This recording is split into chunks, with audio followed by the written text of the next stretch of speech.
Thank you, Google, for having us here. Thank you, Japan, for having us here.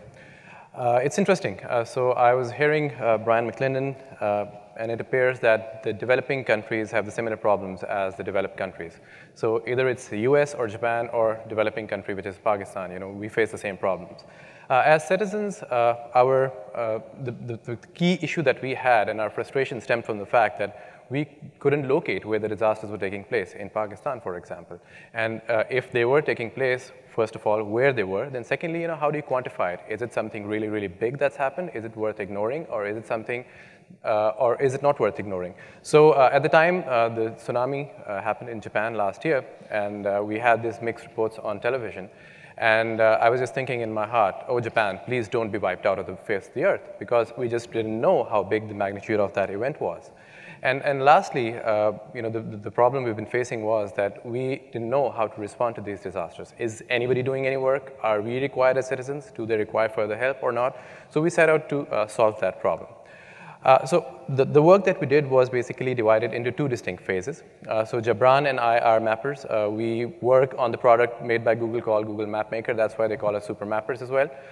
So we had been doing and we had been creating original data for roads, settlements, boundaries, etc. But at the times of these disasters, what we did was accelerate the pace of that work. So we said, we sent out an appeal to all the community that, hey, we need to get down in these areas and we need to map these areas quickly. The second thing that we did was providing information to the public. So you need to have a public information resource where you can simply log in, ordinary citizens or maybe government agencies or responders, whoever, and you should have a complete picture of what's happening in those areas. So we started putting relief activities, weather data, fresh satellite imagery, where, if, and when it was available, flood extent tracking, for example, and we tried to mash it up and put it up all on the map. So the first thing that happened in 2010 in Atabad in the Gilgit-Baltistan region, so this is where the Karakorams and the Himalayas are meeting, there was a huge landslide, and there was a village which was wiped off the face of the earth. And what was particularly frightening for me was that as a mapper, I could not put the place on a map. And secondly, I was wondering, so what if I was supposed to be in such a place? Would anybody be able to find me and respond to it? So this is what the map looked like of that area in the beginning. We don't know where Atabad is. So once we sent out an appeal, and we were in consultation with Google as well for fresh satellite imagery, things started to improve. And you see that through MapMaker, the base layer of our data, contributors started coming in and started mapping out those places. So in the bottom somewhere, there's Atabad. That was the place which suffered that landslide. And on the eastern side of it, you can see that the river that was flowing down in that valley, it's starting to get blocked. And now there's a big blue polygon there. It's filling up with water. What happened was that there was a landslide lake which was building up. And this disaster took place in January. And till March, we were hearing, oh, the lake's growing, the lake's growing. But we really couldn't put quantify how big the extent of that data was. So fortunately, we got in touch with some cool folks at NASA Natural Hazards, and they had satellite imagery. And they were able to extract polygon extents of what that lake was. And month over weeks, they were able to share those layers with us. So you can see that in blue, that was somewhere in early March. And then in May, the lake is expanding, and then it's expanding even further. So that way, we were able to paint a picture that, oh, this disaster is this big, all right? So maybe you need to pay some attention to it. The second part of our effort was that we were able to get a lot of information about relief activities, medical camps, villages which have been wiped out, which have not been wiped out, which have survived, personal properties, lost orchards and farms, etc., and put that up on the map just to paint a bigger economic picture of what was happening. Fortunately for this, so our website was called www.local.com.pk/hunza. There was a local GIS expert in that region. And unfortunately, he lost his entire village to the lake that was slowly growing. And from the ground, every day, using mobile cellular data, that person was able to provide us with updates. And he would on foot visit all of these camps, and we were able to put that up all on the map here. So anybody who wanted to know what's happening, how big or how wrong things are going in that area, they'll be able to log in and simply see using the layers that we have available on the right-hand side. At the same time, in July 2010, we spoke about this at a TEDx talk in Lahore. And our basic message there was that we need publicly available data. We need access to information. We need either that information contained by or held by the government or private agencies. And just while we were discussing that need for data, then the big flood of 2010 happened.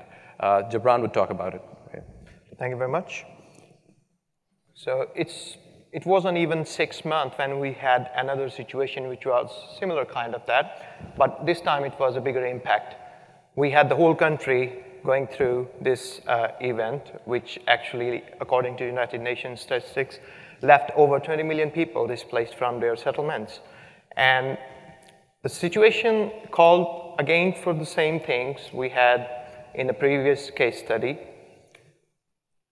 where the impact exactly is and what is the extent of the impact, and what rescue and relief efforts have been done or being done to this situation. So we went through the same method as we did for the landslide lake. We called a few of the organizations with the help of google.org. And as you can see, this is one of the examples where UNOCET and UNITRO provided us with the flood extents throughout the country in special formats, which we overlaid over the map. And this shows the impact on 25th of August. And here it is georeferenced, and we could exactly identify the areas which had the impact extent. And the rescue efforts and the relief efforts, they were very much facilitated with the help of this information. Similarly, we approached to the local nationwide organizations. Pakistan Red Crescent Society is actually Red Cross, which works in Pakistan with this name.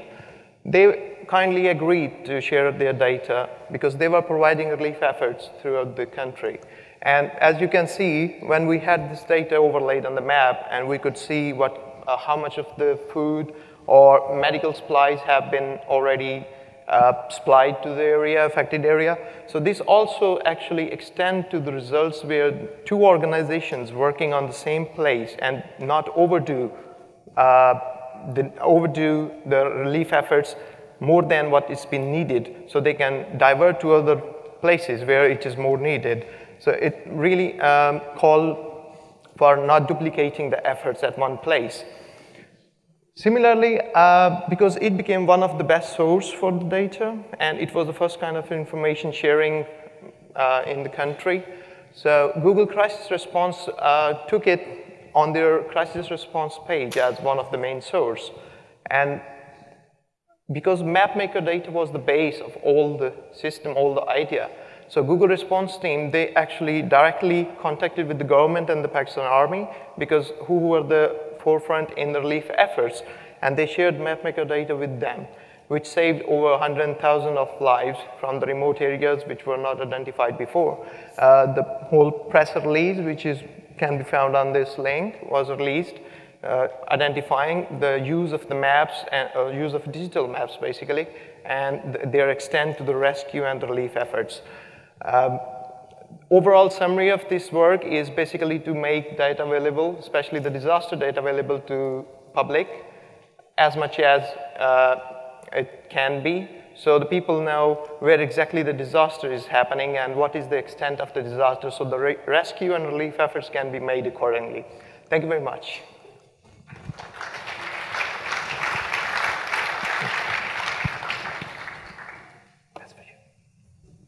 You know, in 2005, actually, I had personal crisis. When I was visiting New York, I couldn't find a bathroom with my daughters.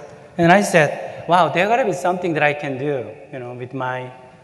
So what I did was I created this New York restroom. So this is like actually start of the PPGIS. People can add, you know, it's one of the first trial of the crowdsourcing. So I was once famous, actually, you know, featured in New Yorker and New York Times.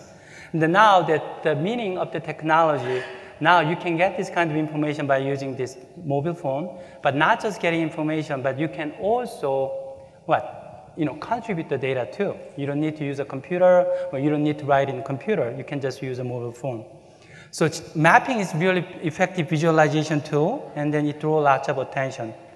And then GIS in 1990 and early 2000, it was can be used by the consulting company, education institute, and then some research center because of the hardware, software, and then data. Thanks to Google Map and some hardware price and open government data, you know, this is not an issue anymore.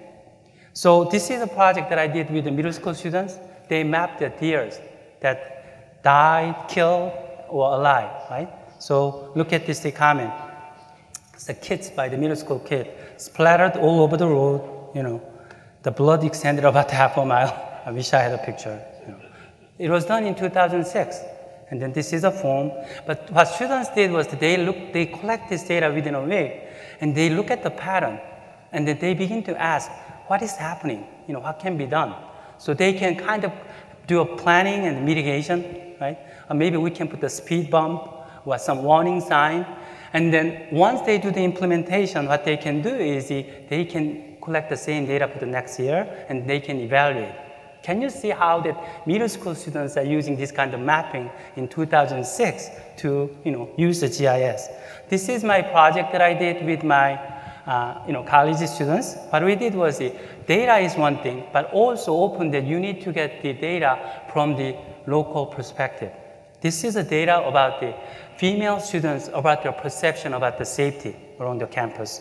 So technology is amazing. By using the Mapler, it's a program that we developed, students are able to create this Android and iPhone interface for the survey within an hour, right? It took an hour, and then we get together. You can see me here, right, with coffee. And then they collect this data within an hour, all the safety and then perception of the students. Once they collect by using Android and iPhone, you got this data already processed. So by the time we come back to classroom, we are able to look at what has been done. All the statistic is already organized, so we are able to discuss, what can be done. But look at this. This is one of my students. Not just perception. iPhone and Android has a sensor. You can measure sound and the light. So we can actually measure the light index and then see how bright or how dark it is, right? This is more like the actual scientific measurement compared with the perception. And then we have another students look at the crime data, like arrest data with the street light, whether it's broken or it's working. Can you believe all these three kinds of data was not there before? And it can be, collected within a day or within a couple of hours by using just existing technology. This is the project. Every summer I do community mapping in my town. Right? And this is all the Hispanic students. And we go out and we map the risk factor of the safe route to school. Sidewalk condition, crosswalk conditions, and all those things. This is like some of the road condition is really horrible. And then we, come back to the computer lab, we look at it. But it's not about the collecting data and sharing data. I found out it actually changed the youth. They were surprised that they can make a difference in their community. And also, they have a hope that they can do something, right? And also, they now have a hope that they want to go to the good college. One of the sad things happened. One of the kids who were participating in community mapping actually, ironically, got killed by a car last month, right? And then I have his video here.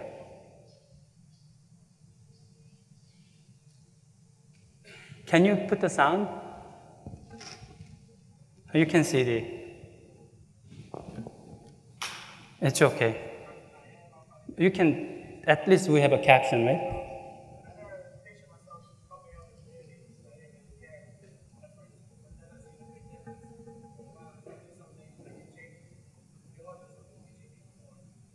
Did you see, right? I was really surprised, right? What kind of thing and how we impact. Like in the beginning, Mr. Suzuki mentioned about the importance of the education in disaster management. And then Dr. Jun mentioned about this mobile technology. Technologies are available. There's so many things can be done, at the community level, right? And then we've been talking about the community level interventions, community level of the risk management, right? Everything, the technology is there. And so I kind of summarized my community mapping. It record and archive community information by using the local perspective, encourage community engagement and collaboration, raise awareness on community issues, promoting a sense of connection to the community, empower community to advocate for change, and also all the data they are collecting can be used to help local government to collect, to be more efficient and then even apply for the grant. So my mission statement has been connecting people and connecting communities. Thank you.